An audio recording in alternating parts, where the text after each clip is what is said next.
Okay, I want you to imagine standing on a viewing platform at the end of the earth, almost the end of the earth. And across from you is a wall of ice, the height of a 20-story building. It is electric blue in certain light, the blue of a swimming pool, but ancient and alive. And then just when you've been standing there long enough, you hear it. This incredible deep cracking sound, like something in the earth's chest breaking loose. And then a piece of that wall, a piece as tall as that 20-story building, falls into turquoise water, creating a wave and a sound like nothing you've ever heard of before. That is the Perito Moreno Glacier in Argentina. And today, we're going to Patagonia. This is an absolute dream of mine. This is one of the places where the scale of things just breaks your brain a little. I've been reading about it for weeks now, and I still find myself baffled. So buckle up. We're taking a dramatic trip amongst glaciers. It's a place photographers dream of, although a wind that can exceed 100 miles per hour, and it's been shaping the landscape for thousands of years. This is where the world goes raw winter. Let's start with what Patagonia actually is, because it's one of those words that people use a lot without knowing what it means. Patagonia is not a country, it's not a province, it's a region. A vast, sprawling, impossible geographical region at the very southern end of South America, shared between Argentina and Chile. The tip of the continent at the Drake Passage, where the Atlantic and the Pacific Oceans crash into each other. Patagonia covers well over 1 million square kilometers. You could fit France and Germany inside it with plenty of room to spare. The Patagonian provinces of Argentina alone stretch for thousands of miles. Chile's Patagonia runs along the western spine, all fjords and channels and temperature rainforest. Argentina's side is mostly high altitude and plateau, sweeping grasslands from what I have read. And then in the middle of all of that, along the Andean spine where Argentina and Chile press against each other, there is this jaw-dropping concentration of ice, granite, glaciers, and some of the most extreme weather on the planet. People lived here for thousands of years, navigating this landscape on foot.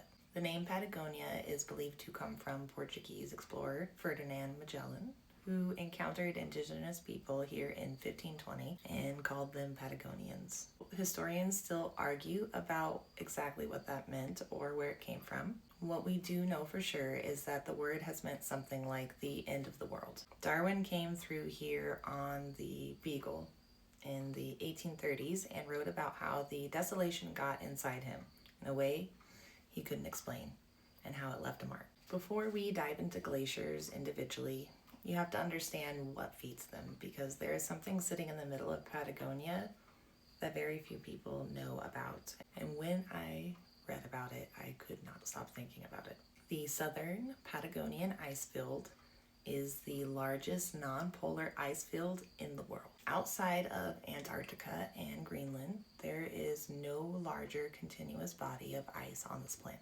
It stretches over 350 kilometers, more than 200 miles along the Andes between 48 and 51 degrees south latitude. It covers an area of roughly 16,000 square kilometers. Some estimates put the total ice mass of all three Patagonian ice at around 5,500 gigatons of ice. That is enough if it all melted to raise global sea levels by about 15 millimeters. And this ice field isn't just sitting there passively, it is actively draining. Dozens of outlet glaciers flow outward from it, like fingers of ice reaching down through the mountains westward in the Pacific fjords of Chile, eastward into the Great Lakes on the Argentinian side. And then in 2005, researchers published new data showing that the glaciers had begun the most significant retreat in 100 years. They are detaching from the underlying bedrock, and it's already lost around 2 square kilometers of area. Scientific models suggest another 15 square kilometers could follow. It turned out it was just delayed. It was holding on longer than most, but the pressure of a decade or more of climate instability has finally reached its tipping point. I find that heartbreaking, but I also think it's worth knowing, because what we're talking about here makes Perito Moreno special isn't just that it was stable, it's that it existed at all. That you can still stand in front of it and have this experience and feel this thing in your chest. Perito Moreno is about 30 kilometers long. Its face, the wall of ice you stand in front of, is roughly 5 kilometers wide and anywhere from 60 to 70 meters tall above the waterline. Although below the water, there is much more. It terminates directly into the largest lake in Argentina. There are wooden walkway systems, boardwalks, and platforms built into the hillside across the channel from the glacier so you can stand there safely. Here's the thing that you cannot understand from photographs. It is alive. It is not still. It groans, it creaks, it pops and cracks constantly like an enormous living thing, breathing and shifting, speaking in a language only the earth could understand. The events when sections of ice break off the face and fall into the lake happen regularly. You hear it before you see it. 21,000 years ago, Patagonia was almost entirely buried. The Patagonian sheet of ice, the predecessor to today's ice fields, covered virtually the entire Andes from about 38 degrees south all the way to 56 degrees south. A continuous ice mass, longer than the entire eastern seaboard of the United States. Computer simulations estimate that at its greatest extent, the ice sheet had a volume of roughly 525,000 cubic kilometers. And then the climate warmed over the course of about 8,000 to 9,000 years. Nearly all of that ice, essentially 500,000 cubic kilometers, melted away. The meltwater carved the fjords, the channels, the lakes. It carved the U-shaped valleys, the entire landscape you see today in Patagonia. What that means for us is this. Patagonia is geologically young. The landscape we see today is fresh. The fjords are freshly carved, geologically speaking. The lakes are still filled with glacial flour, finely ground rock dust that gives them that impossible milky turquoise color.